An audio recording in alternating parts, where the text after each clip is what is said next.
What's up, everybody? Welcome back to the Operators Podcast. Today we have Paul from BK Beauty, and we will be talking about all things TikTok shops. But before we get into it, I want to say a special thank you to all three of our sponsors, Northbeam, Fulfill, and Postscript. Thanks for your support of the pod and making this possible.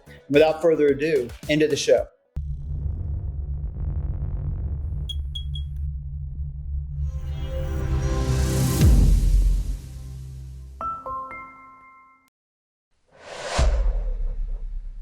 The venture-backed D2C SaaS landscape has created a bit of a problematic ecosystem. See, the companies are building to sell rather than building to serve. And most founders are aiming for a Shopify acquisition, prioritizing flashy features over reliability. See, for the established D2C operators, people like myself, Mike, Sean, Jason, there's so many of us, the priorities are very simple. It just needs to work. Right? What matters is dependability. How companies respond to issues when they arise, their service levels. It's how teams respond. It's how, do they drop everything when there's a customer issue? Do founders get their hands dirty? These things matter because this is the life that we live. Now, especially at large scale, these kinds of brands, these large, big brands, they need software like Fulfill. They need things that are reliable, efficient, and things that support their growth and support them one-on-one. And the funny thing is, Shopify does this. You see this from Toby and Harley and their whole team. All they focus on is building and serving, and they've been doing it a long time, and look where it's got them. See, a lot of Shopify apps, these D2C SaaS, I don't know what to call them, the D2C SaaS ecosystem, they should take notice of this. I know Fulfill has. I've spent a lot of time with that team. We like them for all of these reasons. There's more than 50 of them now at that company. And I know that they're very, very grateful for everyone who's been listening to the show because they've had tons of people reach out to them for help. And even if you don't wind up working with these guys, they are amazing. You should at least talk to them and get their view on things. Okay, back to the show. Let's get into it. Paul, thanks for being here, man. I'm a big fan of the brand. We actually hung out at the All In Fest 2 years ago. So did you go this year? I did. We bumped into each other. Two for two. Damn, dude. Yeah, Nice. but you had a lot going on. You guys were sponsoring. You were backstage. I was in the general admission. Yeah. Well, dude, I'm sure the guys would love to be sponsored by some makeup brushes. So we'll get you queued in for next year. All right. But dude, I'm a big fan of the journey. We've probably known each other for the past couple of years. You were just reminiscing on Mike giving you horrible advice and getting into Ulta, and that ended up costing you the wholesale account. But let's start at the beginning. For people who don't know, what is BK Beauty from the beginning, and then we can talk about TikTok shops. It's the real point of the episode. Yeah, totally. And before we get in, first of all, thanks for having me. Obviously, I'm a huge fan of the pod.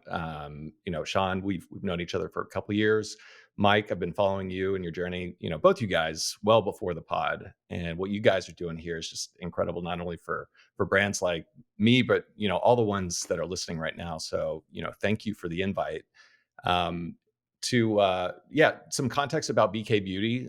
If you haven't heard of BK Beauty, we've been doing a lot of work in the TikTok shop space over the last 18 months. And I think that's what we're going to kind of break out here today. But it's important to kind of frame the conversation with a little context of where we came from. And so BK Beauty, my wife and I, we started the brand in 2019. So we just completed 5 years. But our story really started many years before that. BK Beauty, we're known for our makeup brushes. And so we're in the beauty and cosmetic space. My wife, Lisa, she's the one that really brings the expertise. She was a professional makeup artist for many years. And then ultimately that led to her picking up YouTube 10 years ago. And so she started putting out videos on YouTube nights and weekends with really no expectation of what it would lead to. Without knowing, started growing an audience. And then about 3 years into the journey, she started meeting other YouTubers and realizing, I can monetize this. That's crazy. So she started making little money, learning the ropes, and then was afforded the opportunity to go full-time content creator and quit her day job. And so she was loving life. It was an awesome opportunity. My background is business and marketing. And so obviously, we started seeing what she was doing. We started seeing what was going on kind of in the consumer landscape coming from the creator ecosystem.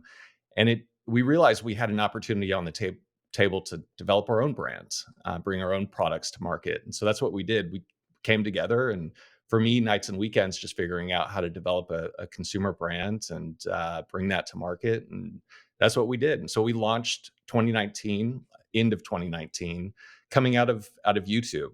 So starting off, we launched into kind of a captive audience that my wife had built over the course of many years, but very quickly expanded beyond that to work with other content creators. And that's what we've been working on together, growing the business.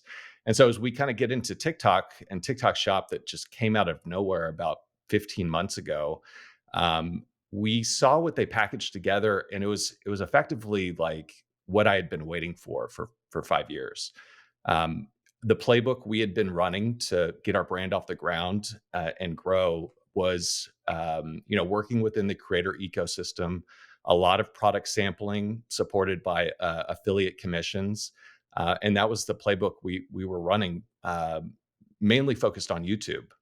We were doing a little dabbling in TikTok Shop, product seeding. People were talking us about us on TikTok leading up to TikTok Shop, but it was very top of funnel. It was very difficult to attribute any sort of the activity or the visibility we were getting as a brand back to conversions on our website, because it was a little air gapped. And so we'd see a video pop off on TikTok, and then we'd see maybe our Google search volume spike a little bit. We'd see our post-purchase surveys kind of elevate in terms of how'd you hear about us? Well, it's TikTok. TikTok made me buy it. But as soon as TikTok Shop came online for us, that's the point at which we were able to really just radically focus on it, lean in, and it started accelerating everything for us in a very big way. So I'll go ahead and pause there, but that's a little context of, for us, why TikTok Shop made a lot of sense. We had those muscles developed internally that really shine within TikTok Shop and what they were building and putting in place. And so that's really the reason we leaned in, and we were an early merchant to the platform. Dude, and not only an early merchant, you're kind of like the gold standard people point to.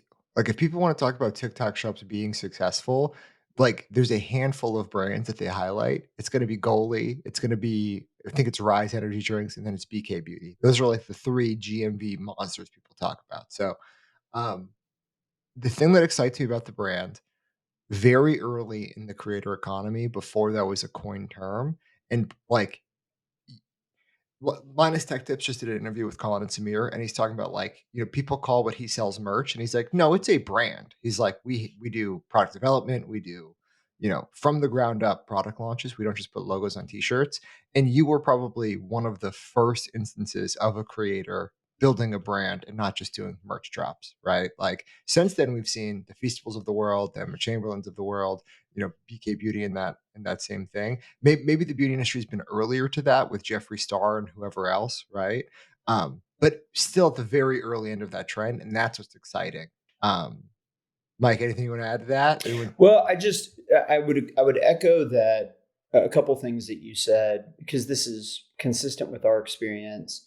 In some ways, I think the TikTok shops, the package they've put together of how easy they've made it to seed product, to interact with influencers, to measure what is happening, not just top of funnel, but bottom of funnel with, videos and posting. To me, I think it's just been shocking that Instagram's not already doing it like almost that way. And I've similarly drawn inspiration the way that Sean mentioned. I think that you have been one of the brands that you saw the efficacy, you kind of pushed all in, and it's obviously led to kind of a gap up in the brand. And you've been a voice that I've been looking to. It's interesting because internally, TikTok was approaching us and saying, hey, you really should invest in this platform. Some of your competitors are. We think it could go really well for you. And more or less internally, there was a lot of resistance. It was like, no, this doesn't really seem like worth our while. And I kept looking at the content you were putting out, Brian, similarly. And he and I just got to a point where we were like, I think we really have to try this.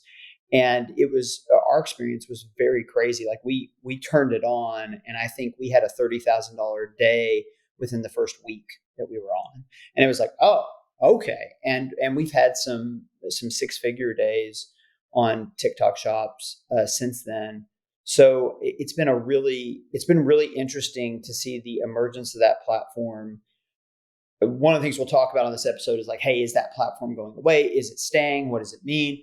But I think what it represents is Sean, and maybe this is what you were getting at, is I think this is more of what's going to be normative going forward, is there's going to be really good ways for brands and merchandise and influencers to come together and create value and get the word out. And it's going to be measurable and it's going to be a lot more streamlined than maybe even 3 or 4 years ago.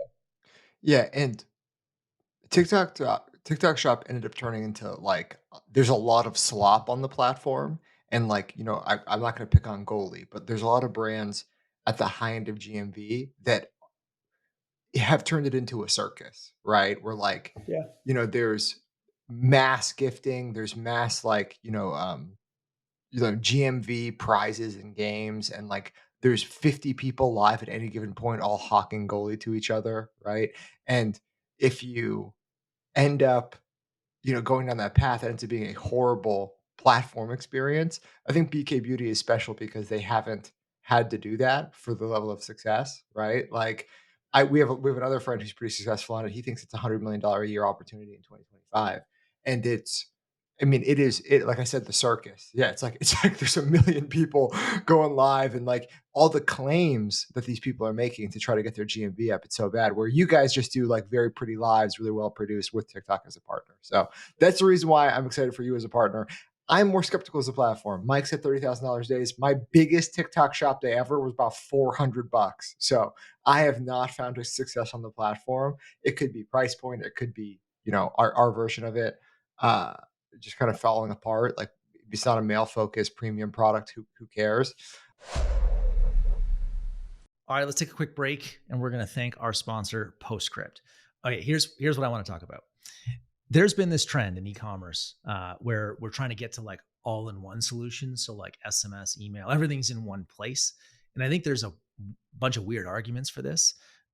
I think this is all BS. Like, I would rather have a solution that is like point built and is great for that one thing. This is why I like Postscript. This is why we use Postscript.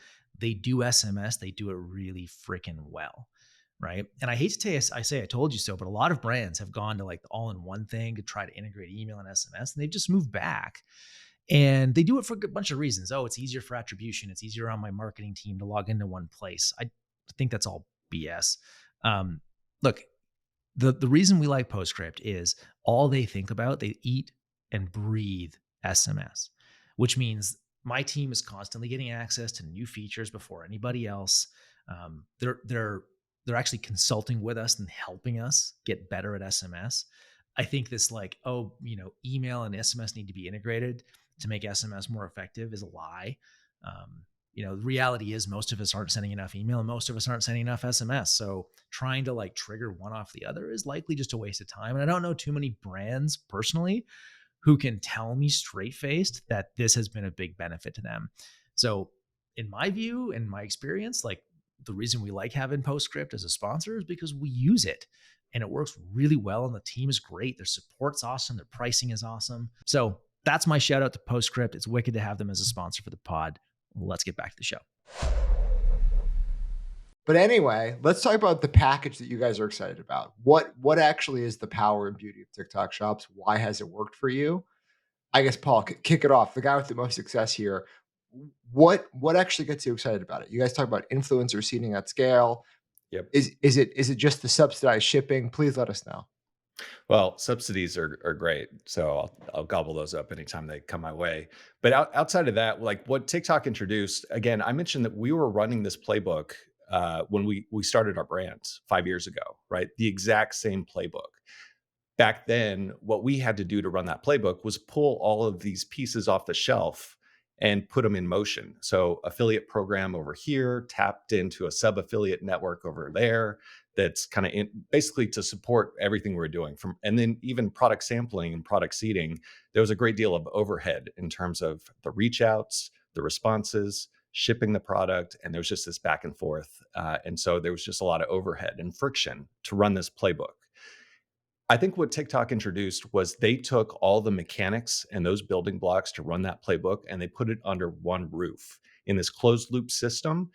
But beyond that, like, that's great in and of itself, but that's not what the magic is. That just lowers the friction and allows me to do what I was doing a little bit better. What really blew it out of the water was the algorithm.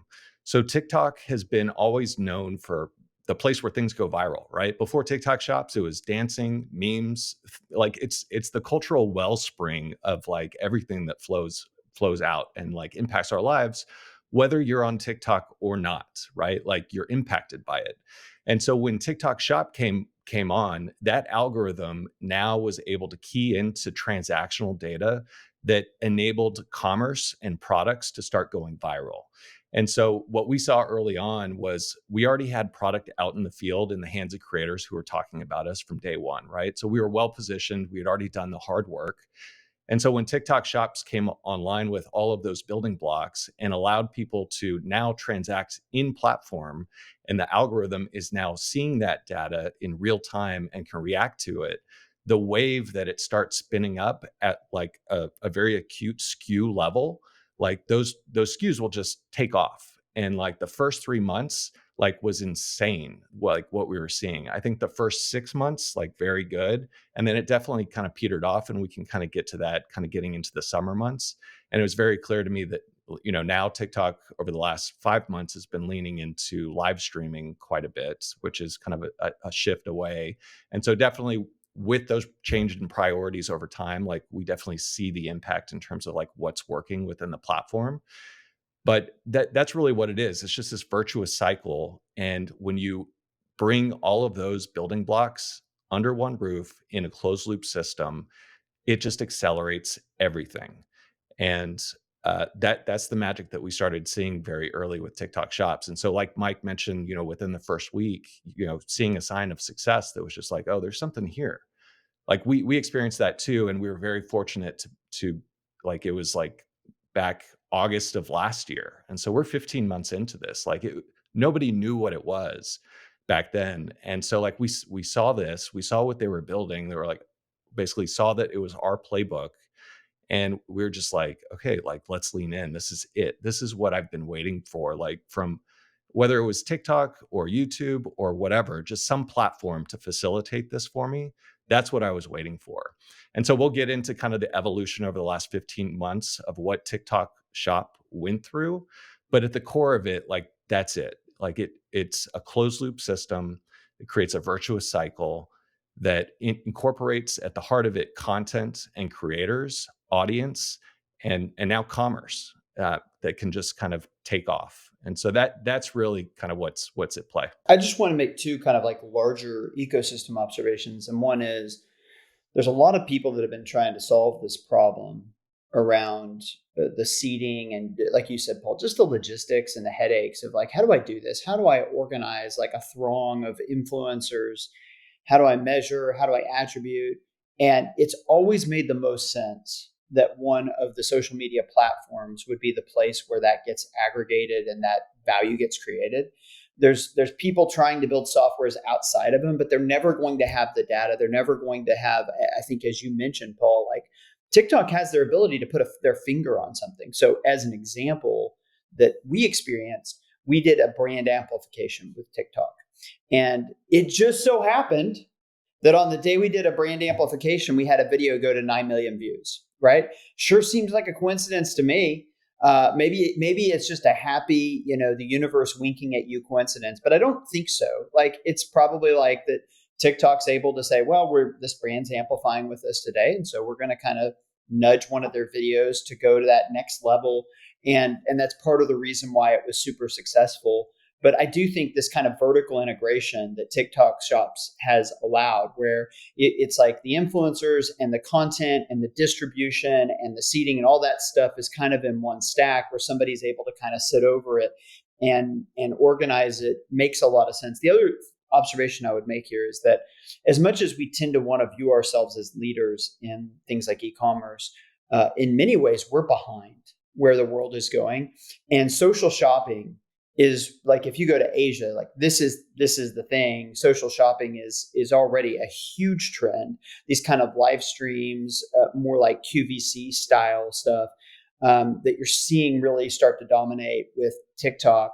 And so sometimes it's us just catching up with where the world already is at. And I think that this is one of those cases that, like, the idea of influencer, but real time interacting with people and talking about products and selling it, very popular overseas already. And we're just starting to see that become more mainstream in the US. Yeah, so I just wanted to summarize the two distinct systems, because one thing, Paul, you would have loved and used no matter who put it out, and that is, basically a mass outreach system of affiliates, influencers, whatever else, a very quick, simple way to seed them product, right? One click or permissionless product seeding from the people who you already pre-approved, and then the third is actually the affiliate program tracking of the commerce. That is a closed loop that, like, you would have loved anybody to make. That is a SaaS product that you're like, oh man, if somebody could nail that, that'd be fantastic, because it was taking your team 20, 40, however many hours per week to actually run that same playbook on YouTube, right? TikTok made that, right? They had all the influencers, they had a easy plugin with Shopify, and then they are the transactional, back end, so that it's very easy for them to track the affiliate commission. The second system is just distribution, right? They have a ton Yep. of fucking attention. And so they could just take some of those natural posts you're going to see and monetize them, right? And then some of those natural posts will become live stream shopping or whatever else. So it's two distinct systems that made But TikTok Shop they're successful. related, Sean, and they're related, and it's really important for everybody to understand why their relationship matters. Because if you look at it from a creator perspective, the brands that I want to get product seeded from and that I'm going to take the time to make content around, I want to feel like I'm going to get distribution and either more followers or more commissions. So if TikTok as a channel is kind of telling me, hey, when you work with this brand and you take the time to post content around this brand, it's likely to get distribution, which leads to commissions and followers. Then it's like, well, then I think I want their product and I want to take the time to create content. What's really like, creators have the same issue as everybody else. They don't want to waste their time. They don't want to be spending time creating content that's not going to make them money or grow their following. And so they're that's the reason why the distribution piece is so important here, and why seeding through the distribution mechanism makes a ton of sense. Totally. Yeah. And my wife's a TikTok creator, and her views have taken a 90% haircut because she won't do shopping content. So the algorithm, you can still get viral non-shopping posts, but there's less and less of them every single day because the platform's incentives have changed. They want more monetized posts. Paul, what's your point on that? Yeah, big time. And you mentioned having the transaction happen in platform, I think is one of the biggest things, and just getting exposure for the algorithm to track transactional data. Like 5 years ago when we launched coming out of YouTube, I always knew that the sale was taking place while the consumer was consuming the content. They only clicked the description box below, went to my website to give me their shipping address and credit card information to facilitate a transaction. And so there was a lot of friction in that whole buyer's journey for my business and how I reach customers. The closer that the transaction gets to the point of sale, which is actually, like, again, while they're consuming the content, like, it just accelerates things. And so beyond that, having an algorithm, and Sean, to your point, that, like, now it's keying in on that transactional data and it's amplifying it.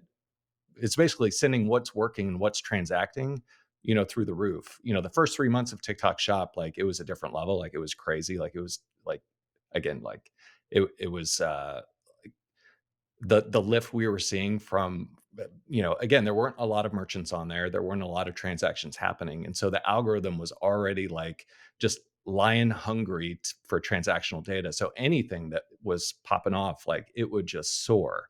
And so those first 3 months were just like I've never seen it or experienced anything like it. And as more merchants came on, I think as maybe the audience got a little pushback in terms of how far they were pushing into shopping, and Sean, to your point, like, there was a segment of creators that were losing out in terms of visibility, and they were being left behind because they weren't participating. I think the other platforms that have slowly bolted on some commerce related features, TikTok Shop was different. Like TikTok completely transformed as a platform into a commerce platform.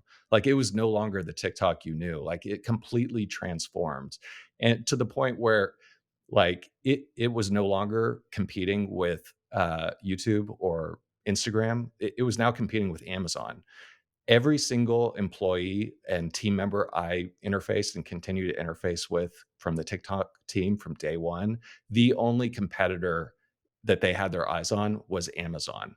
Like that is the game they're playing. And where they're coming from is from a different side of the spectrum than Amazon is owning and coming from. If you think about like discovery and purchase intent, like Amazon, like you go to Amazon to like solve a problem or find a very specific thing that you're looking for, right? That purchase intent is there.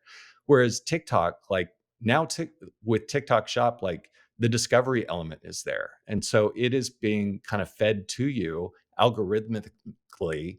And I think that's Mike. I think that's why maybe you're seeing some additional success with the halo effect, kind of pushing Amazon sales. I would imagine lifting up.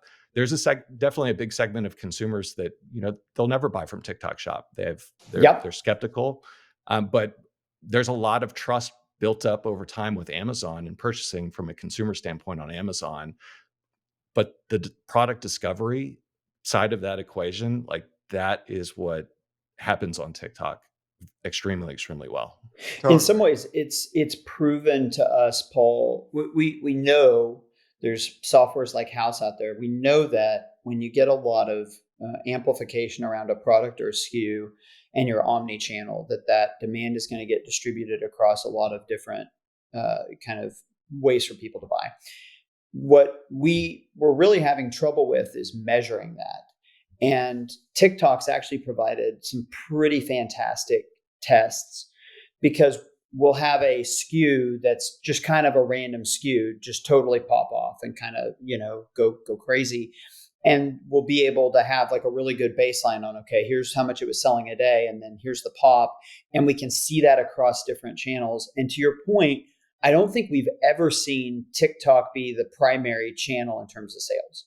So like it'll definitely pop on TikTok, but a lot of that demand spills over into Amazon and the website. So I think you're right. Like there's still a good number of people that are like, I don't necessarily want to buy it through TikTok. And it just proves that I think for modern brands, if you are omni-channel, and nobody has TikTok as their only channel. Everybody's going to have at least a website. So pretty much we're going into a world where everybody's going to be omni-channel to some extent.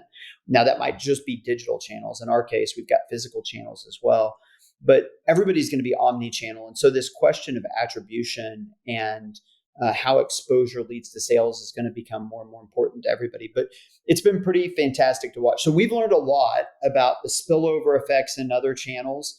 And that's been really powerful. So ironically, I think TikTok Shops has probably been a boon to Amazon as well, because they're doing this discovery mechanism. And we know that the majority of people are probably like, oh yeah, that is pretty cool. I'm going to go search for it on Amazon. So it's interesting the kind of interplay that you've got going on there.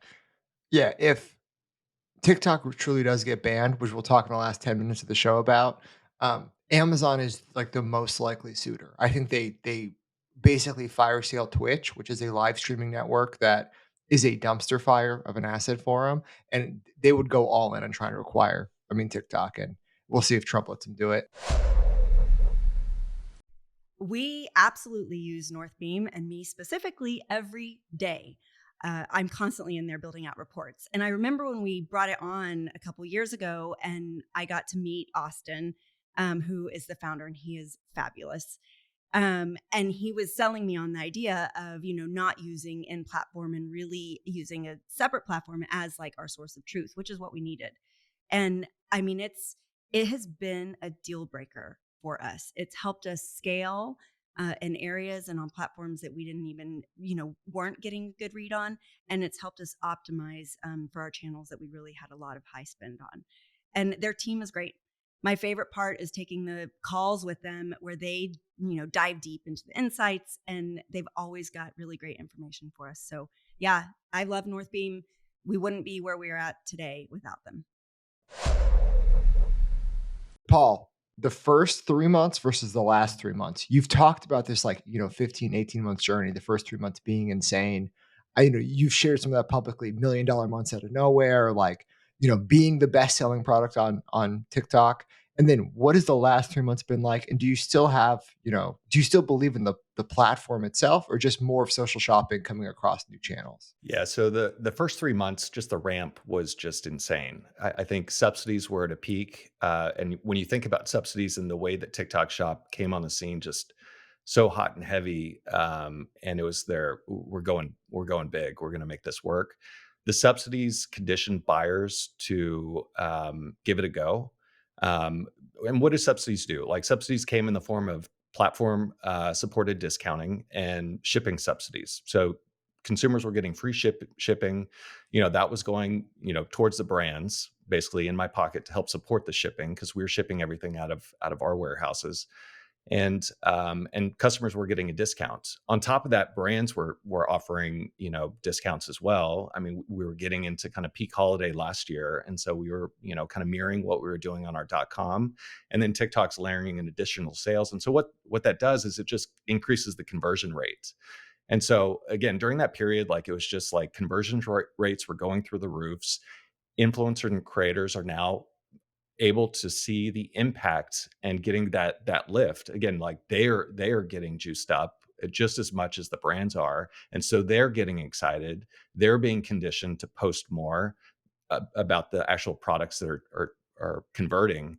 And so, yeah, those first 3 months were pretty wild. I think as we got to the end of last year, the big question was like, okay, we just finished peak holiday.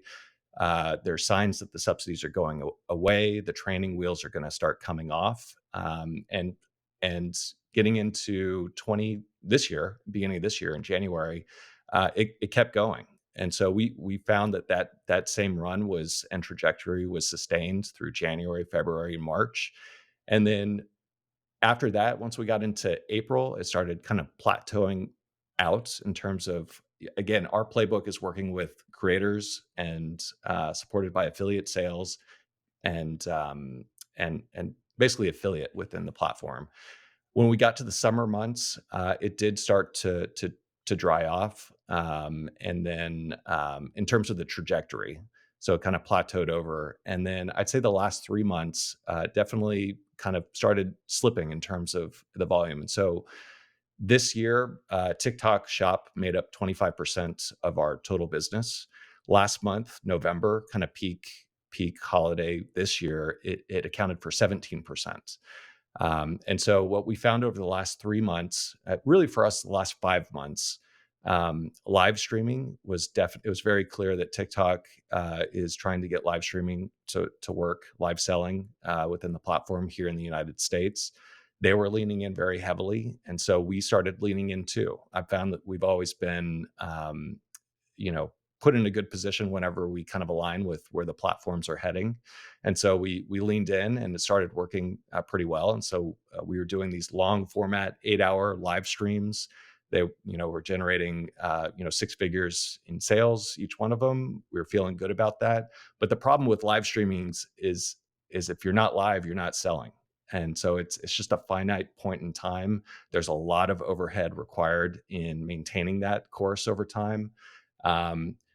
I think our team got really good at them, but yeah, it just didn't really put up the sales from a brand's perspective, hosting those internally in terms of brand activities. And now TikTok is really leaning into really just supporting creators and creators hosting these lives with multiple brands attached. I think that's kind of where their focus is right now. Okay, so the first 3 months, it was a free money spigot. You said, November this year, 17% of revenue is coming from TikTok shops. If we go back to November 2023, do you know what percentage of your business TikTok shops was? I mean, it was more than half of our business for sure. Wow, dude, Yeah. yeah, it's crazy. And The biggest benefit I think for you as a brand is being so early is like you get the brand exposure, you get the customers, and now you can actually go omni-channel and not have the platform risk of TikTok. But yeah, let's talk about the subsidies that actually existed at the top because it's fucking crazy. I've heard of brands where they paid the commission to the influencer, they paid shipping the product out, and then they paid 40% coupon codes. So like, you would still get $100, but the customer could buy it for 60, and they took care of everything else. There's no platform fees, there's nothing else. It really was a free money spigot, for the first 3 months when it launched. And if you could be there in that moment of time, you could build an amazing business like you guys did. And I think a couple other, TikTok shop native brands. I think Frostbuddy was doing the same thing.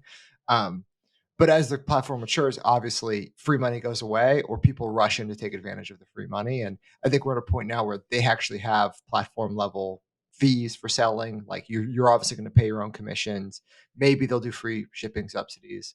Um, and let's talk about the platform's incentives changing over time because they definitely saturated their feed with shopping posts, and I think that really pissed people off. It gets people to spend less time on the app, and what they've realized is if they segment that into live, people will spend a lot of time watching lives, right? Hours at a time watching lives, and it's a totally different feed, totally different audience.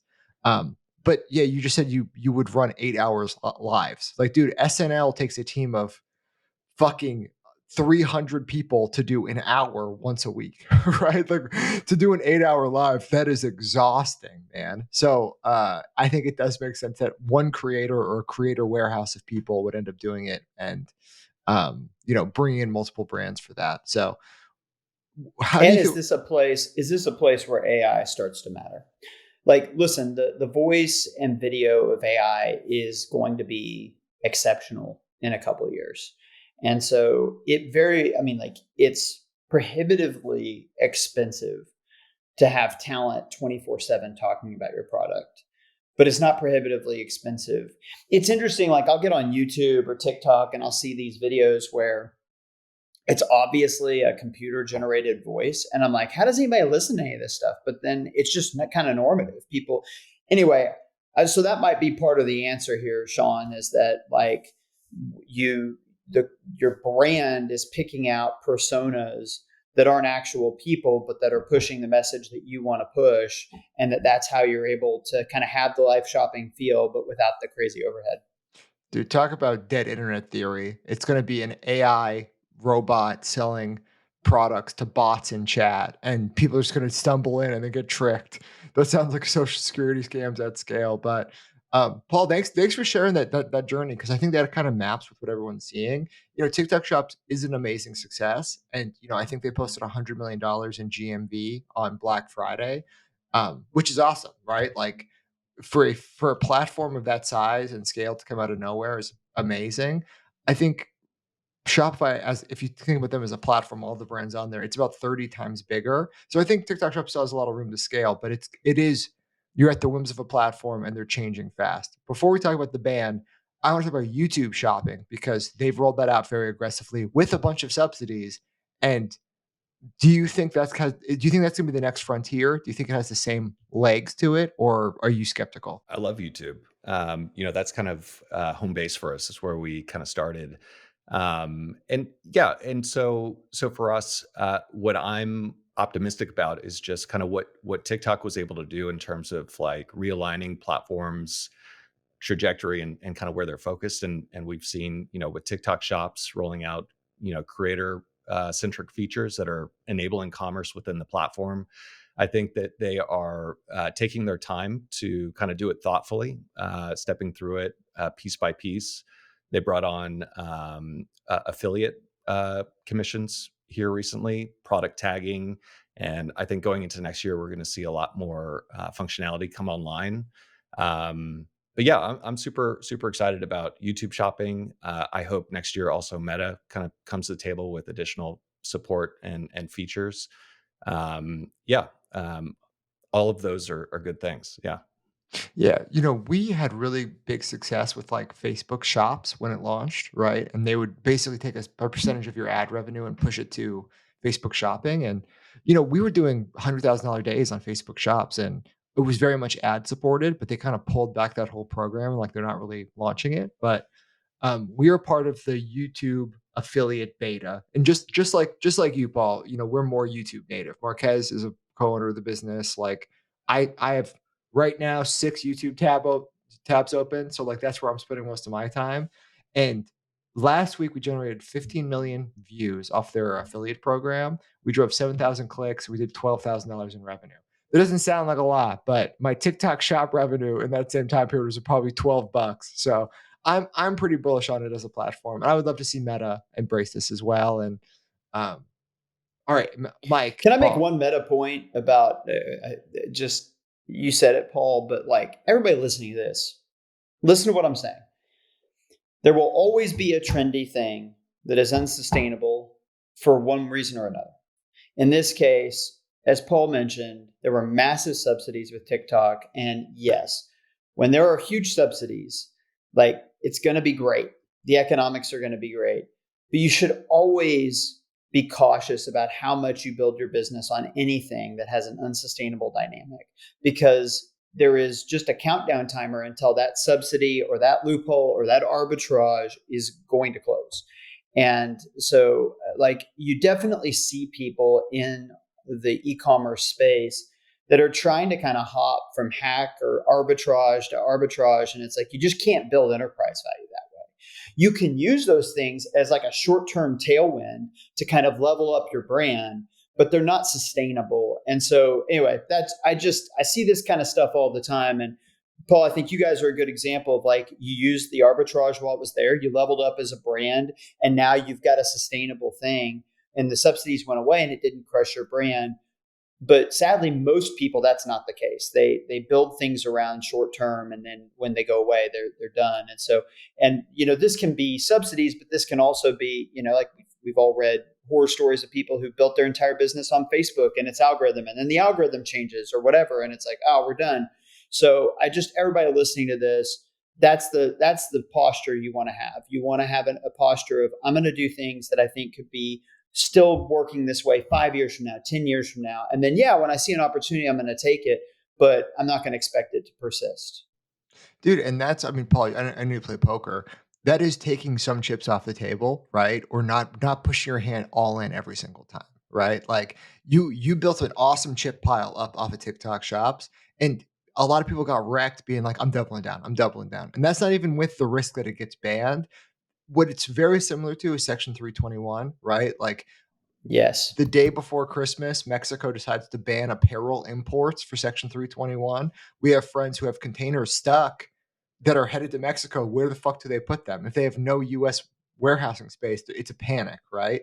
And that is, you need to continue to diversify as a brand, if it's channels or just diversifying all risks. And if something sounds too good, it could very well be real. It's not totally a scam, but just plan on it going away, right? And even like Temu as an example, Sean. I talked to some people from Temu, and it's like they've been heavily invested in building warehousing in the United States where they can ship to customers from the United States, because they really rode some of these loopholes, some of these arbitrages that existed, but they were at least smart enough to realize they're going to go away eventually. And we got to plan for the next stage. We can use this for a growth spurt, but then eventually, if we're not shipping from the US, our business model is dead. And so like, it's totally fine to use this stuff. Just be aware. And like same with the Section 321 stuff, like, hey, if it's there and you've got an apparel business, you should be using it. But if you're caught off guard when it goes away, that's on you. Right? Because anybody with half a brain could have said, hey, eventually they're going to close this loophole, right? Yeah, dude. And that is, TikTok shop subsidizing 50% of purchases or whatever, right? But let's talk about the future of the platform, Paul. So you've built an awesome business. You're diversifying out. You're closer to TikTok than anybody I know, right? Do you think it's going to get banned, or are they not worried? What's the deal? Well, I think coming from kind of the brand and the merchants side, the mindset that I have, going back to what Mike just said, like, Facebook, with iOS 14, it just came out of nowhere. It rocked your world if you were dependent on Meta for a short period, right? Google could change an algorithm that just wipes your SEO out if you're dependent on that. And so for me, I mean, whether it gets banned or not, whether it gets sold or not, like that's out of my control. It doesn't keep me up at night. It's still here. I'm still building on it. But to take a step back and kind of deconstruct it, and again, like what we're talking about here, it's like what it is you know, wherever the content and creators are and the audience, like commerce will follow. And so that's where we're going to be, and that's where we're focused on. And so right now the creators are still operating on TikTok. They're producing content, generating audience. We live in kind of an attention economy, and so that's one area that we're still breaking through. But yeah, going into like next month's going to be kind of crazy. Like what does happen? So January 19th, and then January 20th, and then every day after that, it's going to be really wild to see. And so like in my head, if I were just to kind of think about next year, kind of when we get into late January, February, and then beyond, like um, I can't imagine a world where like anyone would let Amazon purchase TikTok. Like I just think it would just be a consolidation of power unlike anything we've ever seen ever. Like that's kind of wild to think. But what's interesting is I think everyone's looking at TikTok as a competitor to YouTube and Meta and kind of the tech side of the world and social media. And so I don't know. It's interesting. I think Amazon is kind of the best fit in terms of if you want to create the most value out of finding a pairing for TikTok. But yeah, it's wild. What are your thoughts? I mean, obviously, I have no idea. I can't say. We're still very plugged in with the TikTok shop teams. Like we've been in kind of plugged in live chat with them, like like every hour. Like we're back and forth our teams. Um, uh, I don't see any of the employees or team members. Again, these are all people that came from Amazon, came from Walmart. Like these are incredibly Yeah. sharp They're good people. incredibly sharp people. Like I've never and like the speed and just the sense of urgency that they've operated with over the last 15 years. I've never seen anything like it, and it's pushed our team, which it's incredible to see. But I don't see them changing any of their behavior internally. And so I don't know. It's going to be super interesting. If I were to bet, I bet it kind of stalls. It gets kicked down. I think there's going to be a lot of pressure on Trump just to sit there and not enforce anything and just not do anything. But I think not doing anything is actually doing something. And so I think it's just going to kind of drift on in the courts for a long time, and we'll see. So my theory on this is that TikTok will die, but something very similar will be reborn under a different branding. I think that TikTok is too synonymous with kind of the China and things. So would that be allowed to be reborn where it still has the kind of back end structure and the associations with China? I don't think so. I mean, but I can, even if it were to kind of get banned or to die, which also I don't have clear understanding on this. Like, even if it gets pulled off the app stores, that doesn't necessarily mean that the service gets shut down, is my understanding. Or maybe they're literally like, so I don't know if it can continue to live even if it can't get distributed anymore. But I will say this: if it does get shut down, somebody very entrepreneurial is going to recreate the exact same thing, and that something very similar to this is going to live because it's clearly meeting a market need, which is kind of what we've been talking about. I do think this is the next evolution, and it's here to stay. So whether it's TikTok or there's kind of like a messy middle here where TikTok goes away and somebody launches something that, that is basically the same thing with a different name, this is going to be a part of e-commerce going forward. Yeah, we just need clarity. Like, if TikTok exists or doesn't exist, who the fuck cares? It's just like let's make a decision to move past it, because I'm skeptical to figure out TikTok shops because it could go away in 5 weeks or whatever, right? And Paul, I think you're super smart. What you just said is exactly correct. Wherever creators are, we're going to operate, right? Like, we've built our business off of YouTube, and if people are going to be posting and watching on YouTube, that's where there's eyeballs. That's where I'm going to spend time, money, and attention. So it's a creator economy. We are just merchants operating inside of it. So wherever there's people consuming content, we're going to be there. Yeah, and if we play the tape forward, just hypothetically, like let's say TikTok just goes away, right? Or it gets sold to someone and it just rots on the vine, right? There are millions and millions of homeless creators at this point looking for a home to kind of relocate to, right? There are 170 million US audience members who are looking to fill their time with something else, right? And so, yeah, if there's kind of a shifting of the chips on the table, if the pieces on the board start moving around, like the pieces I care about are the the creators creating the content, the audience that follows, and the commerce that ensues from there. I think what I love about TikTok and what they're putting together, again, just going back to all these building blocks and the acceleration of commerce, like I've never experienced anything like that. But I'm optimistic that other platforms that still have those core components, right? The content, creators, and audience, and facilitating commerce, like, yeah, the future is bright. I'm super, super excited. Dude, totally. And I think a good rule for everyone watching this is if you ever think about what's going to happen, think about what's best for you, and that's the least likely to happen. So like like no one should plan for best case scenarios, happening if you want TikTok banned or not, right? Like ultimately there's so many decisions outside of our control in any given day, but just don't plan for it being the perfect thing for you. Paul's 100% correct that like 170 million people 2 hours per day of screen time going anywhere else, massive boon for me if TikTok goes away, because TikTok's really bad at monetizing that ad space outside of shops. YouTube, Facebook, amazing at it. So that's best for me. I don't know what's going to happen out of that though. Hope is not a strategy. Yeah, great. That's great. one of the things I love to say to my team is it's like there's a lot of motivated reasoning that'll happen within companies where it's like, I really want this to be true. And so I'm going to kind of talk myself into a logical reason that it will be true. And sometimes you end up believing things or hoping things that are just like contrary to all the evidence to an outside observer.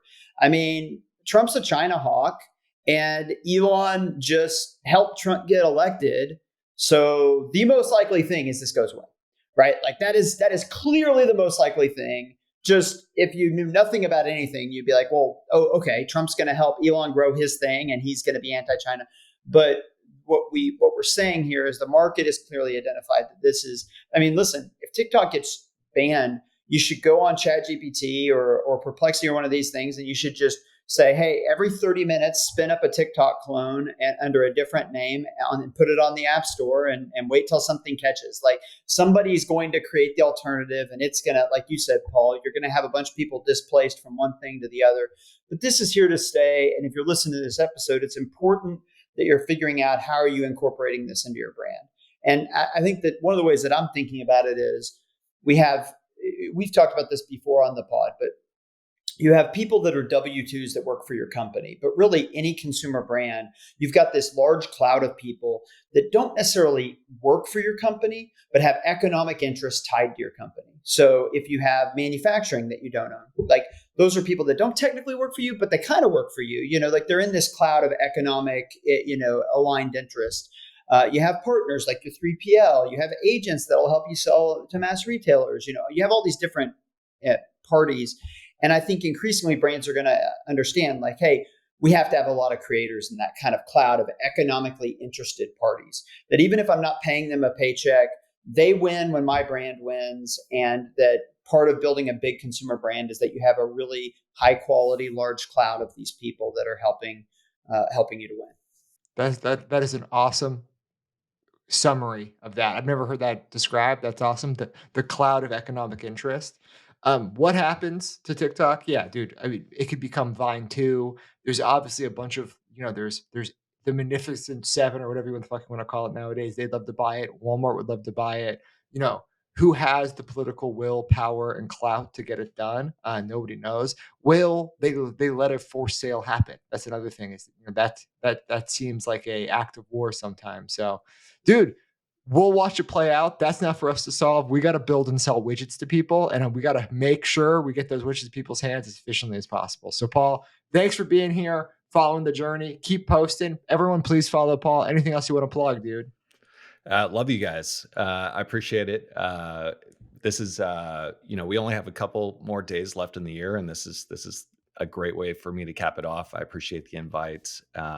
Big follower of you guys. Keep up the great work, and thanks again. Dude, you can come on whenever. You can be on more episodes than Jason. All right, everybody. Talk to you later.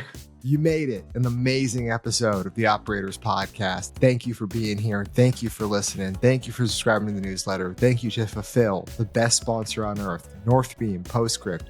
They're tied for 2 of the best sponsors on earth. Love them. Love what they do for us. Thank you for being here. Subscribe, like, share. Follow me on Twitter. Follow the other guys on Twitter. Talk to you later. Goodbye.